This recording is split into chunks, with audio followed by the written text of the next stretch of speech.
ආයුබෝවන් ළමයි. අපි කලින් සඳහන් කළා වගේම දකුණු පළාත් 11 ශ්‍රේණිය පේපර් එකේ ඉතිරි කොටස ගැන අපි සාකච්ඡා කරන තමයි මේ සූදානම් වෙලා ඉන්නේ. අපි ප්‍රශ්නාංක 8 දක්වා කතා කළා. මේ වීඩියෝ එක කලින් බලපු නැති කෙනෙක් ඉන්නවා නම් ඒ වීඩියෝ එක බලලා ඉන්න. අපි කතා කරන්නේ මේ 2027 පසුගිය වර්ෂයේ දකුණු පළාත් වර්ෂ අවසාන ප්‍රශ්න පත්‍රය පිළිබඳව තමයි සාකච්ඡා කරමින් යන්නේ. දැන් අපි ඉන්නේ ප්‍රශ්නාංක 9. සෙල්ලිපිවල කැති අඩ සහ කෙටු කනබ කියන බදු වර්ග අහෝසි කළේ කවුද කියලා අහලා තියෙනවා. ඒ තමයි නිශ්ශංක මල්ල රජතුමා විසින් තමයි කැති අඩ සහ කෙටු කනබ කියන බදු වර්ග අහෝසි කළේ. ඒ වගේම ඒක මොන වගාවට සම්බන්ධ එකක්ද කියලා අහලා තියෙනවා. පිළිතුර තමයි හේන් වගාවට අය කරන ලද බද්දා.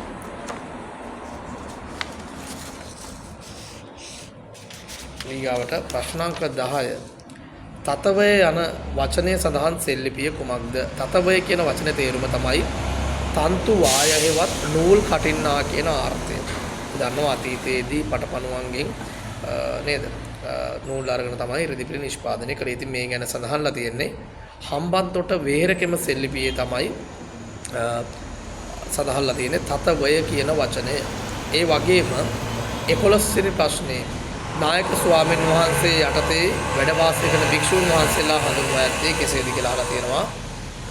මෙතන උත්තර 4න් තෙර කියන්නේ ප්‍රධාන භික්ෂුව හඳුන්වපු නම, සදි විහෙරිය කියන්නේ ප්‍රධාන භික්ෂුව සමීපයේ හිටිය භික්ෂුන් වහන්සේ හඳුන්වපු නම, අන්තේවාසික කියලා කියන්නේ ප්‍රධාන භික්ෂුව යටතේ සිටින භික්ෂුන් වහන්සේලා හඳුන්වන නම, බාණකවරු කියලා කියන්නේ ධර්මය කටින් කට පවත්වාගෙන ආව භික්ෂුන් වහන්සේලා හඳුන්වපු නම. ඉතින් මෙතන අහලා තියෙන්නේ නායක ස්වාමින් වහන්සේ යටතේ වැඩ වාසය කරන ලද භික්ෂුන් වහන්සේලා හඳුන්වපු නම මොකද? ඒ තමයි අන්තේවාසික භික්ෂුන් කියලා හඳුන්වන.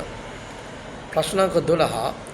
සතපුම් 7ක් දිග උස අඩි 44ක් උස වැව් බැම්මක් හමුවන්නේ කුමන වැවේද කියලා අහලා තියෙනවා. පිළිතුරු 4ක් දීලා තියෙනවා.